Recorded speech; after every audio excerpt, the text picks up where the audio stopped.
Hello everyone, this is Elena Lockland, and I'm doing Chapter 12, Non-Renewable Energy Sources, Part 2. So, leaving off with my partner's overview of petroleum, some advantages and disadvantages of petroleum are it's easy to transport and use and relatively energy dense. It's cleaner burning than coal, and some disadvantages are it releases carbon dioxide when burned, has impurities that are released into the atmosphere when it is burned, and it has a potential for oil spills which contaminate the water or the land, and pollution from runoff when it is used by cars or trucks, etc. Large oil spills in the ocean can destroy habitats and cost a lot of money to clean up, and pipeline construction and leaking can disturb habitats and wildlife species. There's debate over drilling the ANWR, which is the Arctic National Wildlife Refuge. Some pros of this are it yields 25 million to 370 million billion gallons of oil and some natural gas, but some cons to this debate are it harms habitats and it affects natives living in that area. So next I'm going to cover natural gas, and natural gas is a component of petroleum in the ground and in gaseous deposits, so this means it's separate from petroleum. It's 80% to 95% methane and 5 to 20% ethane, propane, and butane. Its two largest uses include energy generation and industrial processes. So it can be used to manufacture nitrogen fertilizer, cook in households, or to operate washers and dryers and water heaters. When compressed, natural gas can be used as fuel for vehicles and is transported by pipelines, so it's not accessible to all regions in the U.S. and is therefore unlikely to become an important fuel for cars. LPG, liquefied petroleum gas, is also used in place of natural gas and is portable for barbecue grills and heaters. Natural gas and LPG supply 24% of energy used in the United States. So some advantages and disadvantages of natural gas. Some advantages include it contains fewer impurities and therefore emits almost no sulfur dioxide or particulates during combustion. It emits only 60% of carbon dioxide that coal does for the same amount of energy produced. Some disadvantages are methane, unburned natural gas, escapes into the atmosphere and is 25 times more efficient at absorbing infrared light, which means that this increases the gas house effect and contributes to climate change. And also drilling for natural gas, which is called fracking, uses large quantities of water and that can be contaminated by chemicals, which often contaminate groundwater.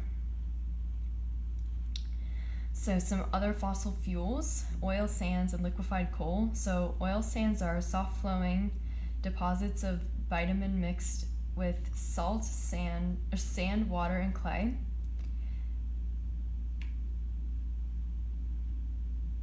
Bitumen is tar or pitch, and it's a degraded type of petroleum that forms when a petroleum deposit is not capped by porous rock.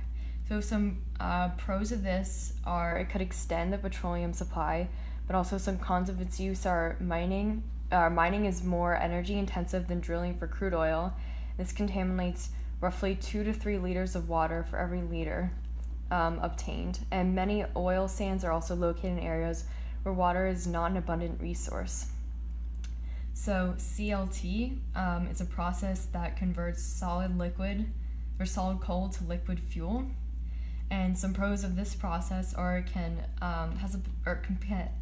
potentially eliminate the United States dependence on foreign oil because so much coal is located in the U.S. and there's actually more energy in coal than there is in petroleum. But some cons of this are it's relatively expensive and greenhouse gas emission from the liquefied coal is more than twice those from the conveniently produced coal, and so the environmental impacts of coal mining can be very severe. Fossil fuels are a finite resource, so total energy use has been continued to increase, although energy use per person has leveled off and energy intensity has been steadily decreasing. Energy intensity use per unit of gross domestic product is known as the GDP. We are currently using more energy. We are using energy more efficiently. But since there are more people and we are doing more things that require energy, our overall energy use has in fact increased, and this can be due to the use of fossil fuels as not sustainable energy source, because there's no way to limit our consumption to the rate at which they are being formed. So many environmental and scientists believe that the consequence of burning fossil fuels will manifest themselves to adverse ways long before we run out of fossil fuels. The Hubbert curve. So the Hubbert curve is a bell-shaped curve graph that projects to the point at which the world oil production would reach its maximum and the point at which we would run out of oil. So total reserves did not greatly influence the time it would take to use up all the oil in known reserves. So the scientists who created the Hubbert curve predicted that oil extraction and use would increase steadily through roughly half of the supply that has been used up. Peak oil, which is shown at the top of the graph, is the maximum oil production after its point. Extraction will begin to decline. Some scientists think that we have already reached peak oil, but others say we will reach it soon. And in 1969, Hubbert predicted that 80% of the total oil supply will be used up in roughly 60 years. So the future of fossil fuel use. If the rate of its current use continues, we will run out of conventional oil supplies in the next 40 years.